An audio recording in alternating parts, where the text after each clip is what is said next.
ಮನೆ ಕನ್ಸ್ಟ್ರಕ್ಷನ್ ಮುಗಿದ್ಮೇಲೆ ನಮಗೊಂದಷ್ಟು ಸಮಸ್ಯೆಗಳು ಬರ್ತವೆ. ಲೀಕೇಜ್ ಆಗುವಂಥ ಸಮಸ್ಯೆ, ಓಕೆ, ಇನ್ನೊಂದು ಕ್ರ್ಯಾಕ್ ಬೀಳುವಂಥ ಸಮಸ್ಯೆ ಅಥವಾ ಎಲೆಕ್ಟ್ರಿಕಲ್ ಸ್ವಿಚ್ ಸಮಸ್ಯೆ, ಈ ಥರ ಸಮಸ್ಯೆಗಳು ಬಂದಾಗ ಇದನ್ನು ಸರಿ ಮಾಡುವಂಥ ರೆಸ್ಪಾನ್ಸಿಬಿಲಿಟಿ ಯಾರ್ದು ಮತ್ತು ಎಷ್ಟು ದಿನದ ರೆಸ್ಪಾನ್ಸಿಬಿಲಿಟಿ ನೀವು ತಗೋತೀರಾ ಶಂಕರ್? ಯೂಶಲ್ ಆಗಿ around 5 years of building maintenance ಏನಿರುತ್ತೆ ನಮ್ಮ ಅಂಡರಲ್ಲಿ ಬರುತ್ತೆ sir. Okay. If in case major cause, for example ಇವಾಗ ಯೂಶಲ್ ಆಗಿ ಇದು ಆಗೋಕ್ಕಿಂತ ಮುಂಚೆ ನಾವು ಅದನ್ನು ಸೇಫ್ ಝೋನ್ ಇರ್ತೀವಿ. ಮೇಯ್ನ್ ಆಗಿ ಏನಂದರೆ ಬ್ರ್ಯಾಂಡಿಂಗ್ ಆಫ್ ಮೆಟೀರಿಯಲ್. ಇವಾಗ ಏನಾಗುತ್ತೆ, ಕಡಿಮೆಗೂ ಸಿಗುತ್ತೆ, ಜಾಸ್ತಿಗೂ ಸಿಗುತ್ತೆ ಮಾರ್ಕೆಟಲ್ಲಿ.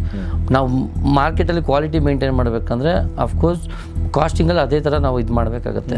ಒಂದು ಮೆಟೀರಿಯಲ್ ಪರ್ಚೇಸ್ ಮಾಡಬೇಕಂದ್ರೆ ಮೇಯ್ನಾಗಿ ನಾವು ನೋಡೋದು ವಾರಂಟಿ ತುಂಬ ಅಬ್ಸರ್ವ್ ಮಾಡ್ತೀವಿ. ಒಂದು ಸ್ವಿಚಸ್ ಆಗಿರ್ಬೋದು, ಒಂದು ವೈರ್ ಆಗಿರ್ಬೋದು, ಇಲ್ಲ ಪ್ಲಂಬಿಂಗ್ ಫಿಕ್ಚರ್ಸ್ ಆಗಿರ್ಬೋದು.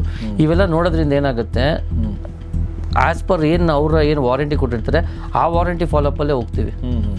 ಅದಿದ್ದಾಗ ಏನಾಗುತ್ತೆ, ಮೇಜರ್ ನಮ್ಗೆ ಈ ಥರ ಇಶ್ಯೂಸ್ ಮೇಯ್ನಾಗಿ ಬರಲ್ಲ ನಮಗೆ. ಇನ್ ಕೇಸ್ ಬಂದ್ರೂ 5 years ಆಫ್ ಏನು ಮೇಂಟೆನೆನ್ಸ್ ಇರುತ್ತೆ, ಮೇಂಟೆನೆನ್ಸ್ ನಾವು ಅದನ್ನು ಕ್ಲಿಯರ್ ಮಾಡಿಕೊಡ್ತೀವಿ. ನೆಕ್ಸ್ಟ್ ಬರೋದು ಕ್ರ್ಯಾಕ್. ಯೂಶ್ವಲಾಗಿ ಕ್ರ್ಯಾಕ್ ಬರೋದು ಬಂದ್ಬಿಟ್ಟು the plastering thickness should be 12 mm to 15 mm. ಆ ಪ್ಲಾಸ್ಟಿಂಗ್ ಏನು ಥಿಕ್ನೆಸ್ನ ಮೇಂಟೈನ್ ಮಾಡಿದಾಗ ನಿಮಗೆ ಕ್ರ್ಯಾಕ್ಸ್ ಬರಲ್ಲ. ನೆಕ್ಸ್ಟ್ ಬಂದು ಮೇನ್ ಕ್ರ್ಯಾಕ್ಸ್ ನಮಗೆ ಡೆವಲಪ್ ಆಗೋದು ಬಂದು ನಿಮಗೆ ಕಾಲಮ್ಸು ಜೊತೆಗೆ ಬ್ಲಾಕ್ ವರ್ಕಲ್ಲಿ ಏನಾಗುತ್ತೆ, ಕಾಲಮು ಮತ್ತು ಬ್ಲಾಕ್ ಏನು ಸ್ಪೇಸಲ್ಲಿ ಏನಿರುತ್ತೆ ಆ ಜಾಗದಲ್ಲಿ ಮೆಶ್ ವರ್ಕ್ ಯೂಸ್ ಮಾಡಬೇಕಾಗುತ್ತೆ. ಫೈಬರ್ ಮೆಶ್ ಇಲ್ಲ ಚಿಕನ್ ಮೆಶ್, ಅಂದರೆ ಮೆಟಲ್ ಮೆಶ್ ಬರುತ್ತೆ, ಅದನ್ನು ಯೂಸ್ ಮಾಡಬೇಕಾಗುತ್ತೆ. ಅದು ಮಾಡಿದ್ರ ಟೈಮಲ್ಲಿ ನಿಮ್ಗೆ ಏನಾಗುತ್ತೆ, ಯೂಶಲಾಗಿ ಕ್ರ್ಯಾಕ್ಸ್ ನಿಮಗೆ ಯೂಶಲಾಗಿ ಅಕ್ಕರ್ಸ್ ಆಗುತ್ತೆ.